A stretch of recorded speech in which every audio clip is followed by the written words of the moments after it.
Hi, everybody. I am very happy to be sitting across from Sonya Dove. Sonya needs no introduction, but I'm going to give her an introduction. Sonya is a Wella Global Ambassador. She is an industry icon. She's on the Ulta Pro team, and she's been inspiring and educating our industry for years. And I'm so happy I caught you, though you're kind of caught like we all are in the midst of this pandemic. Where are you? Where are you talking to us from, Sonia? Yes, I'm actually in Mexico. I'm in a place called San Miguel de Ande. It's central Mexico. It's about 3 hours driving from Mexico City, so it's not near the beach. But I visited this place, like maybe 9 years ago, and I fell in love with this town. There's a lot of culture. It's UNESCO owned. And 9 years ago, I said, I'd love to have a little holiday home there. So I started that quest. And lo and behold, my house got finished Christmas time this year, going into 2020. And I booked out for my birthday, which was May 4th on Monday. I booked out to come here for 2 weeks to get it painted and everything. But by some thing, the virus came into play, and then all of a sudden my full calendar, and when I say full, I'm a workaholic, just disappeared, just like went poof and disappeared. When my salon work, my education, my video work, everything all just disappeared.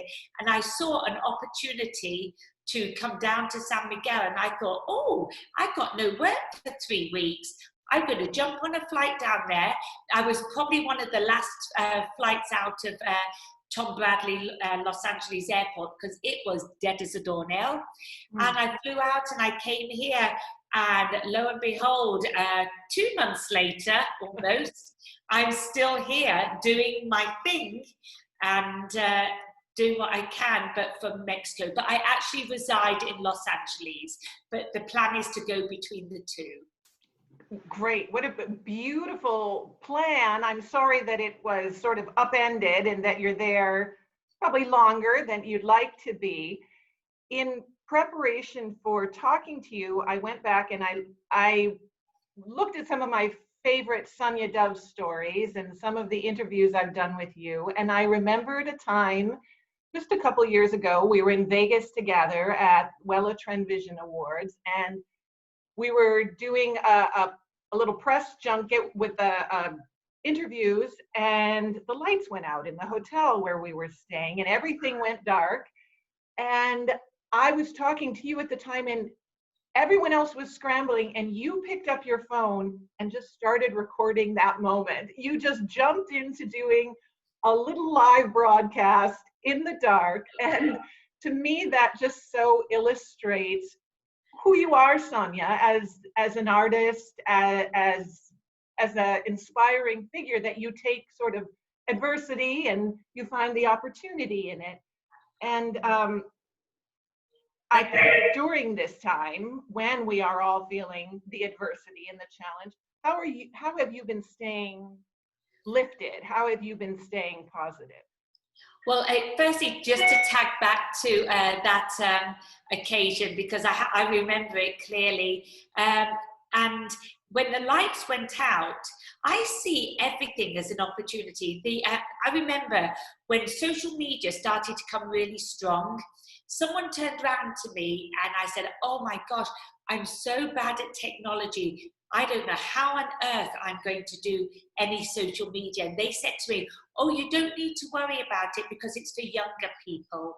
Well, when that person said that, Sonya Dove's head immediately said, game on. Game on, because when someone tells me it's not for me, that's the way I do it. It's the sort of that I've always been that sort of rebellious person. So I see it's an immediate thing that I do, is put my phone on and record it, because I used to have my social media based on my hairdressing. It was only hair, nothing to do with my life personally. And then I got so many people ask about, holidays and what I do for this and what I do for that, other than hair, I thought I'm going to open my soul. I'm going to let me be real and authentic. And from that day forward, I record everything. And some of the things, I mean everything. When I'm at Burning Man, when I'm at things. But I think there's always opportunity, Anne. This virus time, I'm not going to lie. The first week, I was like, wow, is this what retirement's like? No work. I was finding it very strange, but I wasn't feeling good. My ego let me feel a little bit like, oh, I'm doing nothing, and why am I doing this? I wasn't sleeping well. And then I started to shift it round, because the only person that was making me feel bad was myself. We're our own worst enemy. So what I started to do, I stopped reading the news before I went to bed. I stopped reading a lot of interaction on social media that's tended to be a little bit negative. So I cut that out, and I started to look on the great things, and I wrote a list. And every night, something I do before I go to sleep, I spend about 30 seconds, and I give gratitude to 2 or 3 things that day. I've been doing that for about the last 18 years, and it makes me go to bed with positive thoughts in my head. That helps. Knowing that this is not going to be forever, it shall pass, is another great saying. And also, there's always a silver lining. I've taken this time and taken a good look at myself and how I could better myself as a human being, for others, as a person. I've found things that I've liked. I'm not going to go back to work, actually, like the Sonya did before. I was a workaholic and did all these things that I never could find a work balance. Boy, I found my work balance now. I just need to integrate the new way of being in with my old way and mesh it all together. Because I do want to have more time off. I've spent a lot of time on the phone. I've spent hours being connected with friends that I haven't spoken to for years, family. So I want to keep that up. When I go back to work, I don't want that to stop. So there's been some great things about it. And then, of course, there's acknowledging people, having compassion for people that have written to me, that have had some very sad stories, being there for them as a human being. I love that part of my job, agony aunt, or whatever we want to call it. I really love that, because I love people. This is why I got into hairdressing. I'm a people lover. Then a little bit of just one step at a time. I never take too many days ahead. I always do one day at a time, because if I start to think too far ahead, I get overwhelmed.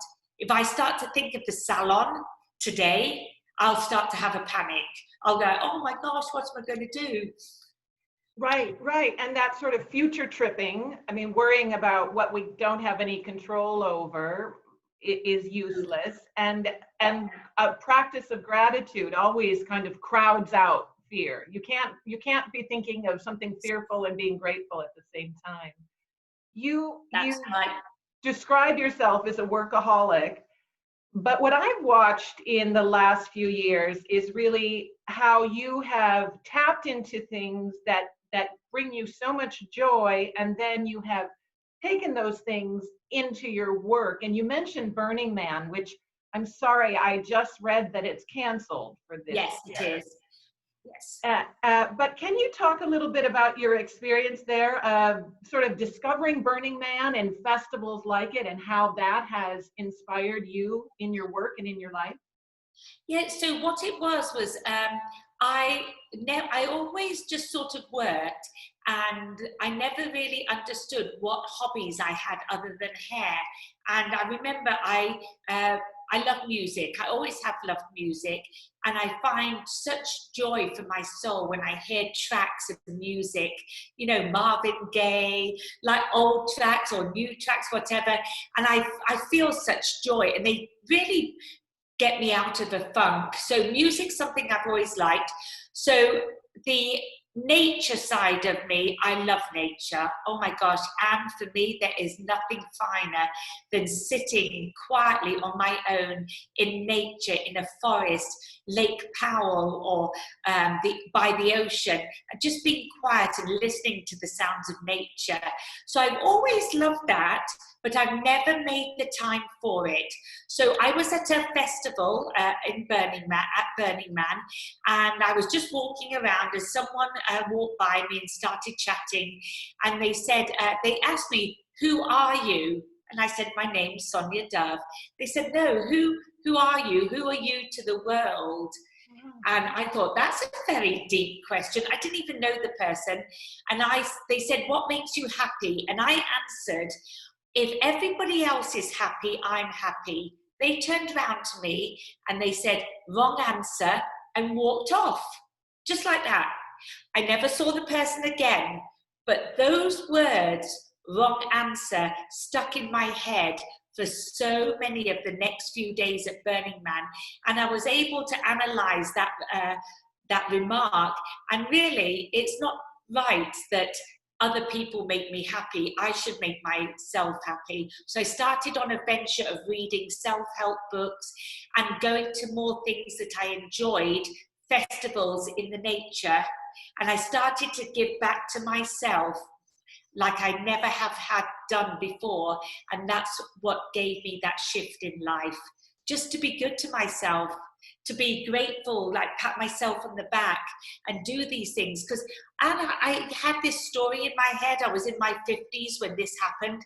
And I thought, what 50-year-old goes dancing in these festivals in the middle of nowhere, in the nature, when there's only young people? And I started to realize, no, I'm not going to be stopped. I'm going to do what I love. And that's where I got more inspiration in the last, let's say, 10 years of my career than I ever have had before then. And it's truly because I've given back to me instead of me giving out to everyone else. And it's not a selfish thing. No, not at all. And as you describe it, there are stories we tell ourselves that are self-limiting. But because, because you have fed yourself, it allows you to feed others. I mean, it allows you to give more, because if we are just squeezed dry, we don't have anything to give. We don't have anything to share. Yes. And I truly love my passions, and then my passions have started to filter into my hair work, my teachings, my education, even my motivational talks. I do a lot of motivational talks, and I share that I just love nature, I love music, and I can fist pump anyone under the table, even though I'm 58. Good for you. I love that you make these choices, and actually we call this series, Choose Beauty, because we're talking about choosing beauty as a career, but also choosing beauty in your life, choosing to see beauty, to foster beauty, to encourage beauty. And while, as I introduced you at the top, people are so familiar with you, our audience and our community, but I'm going to ask you to describe why you chose beauty as a career at the outset. I mean, tell us a little bit, cast your mind back to why did you go into beauty? Well, actually, I hope I don't disappoint anyone, but I didn't want to be a hairdresser. I wanted to be a nutritionist. And I took nutrition exams in England when I was 16, 17 at trade school, and I failed every time. And I just couldn't pass an exam, which was called biology. And I was so upset, and my parents said to me, "Oh, well, you should go to secretarial school and learn how to type, because every girl needs to know how to type, because you can get a secretarial job anywhere." This was a long time ago, Anne, a long time ago. And I was like, oh no, I don't want to be a secretary. And I met someone, and it was Christopher Dove's mother, and she asked me why I wanted to be a nutritionist.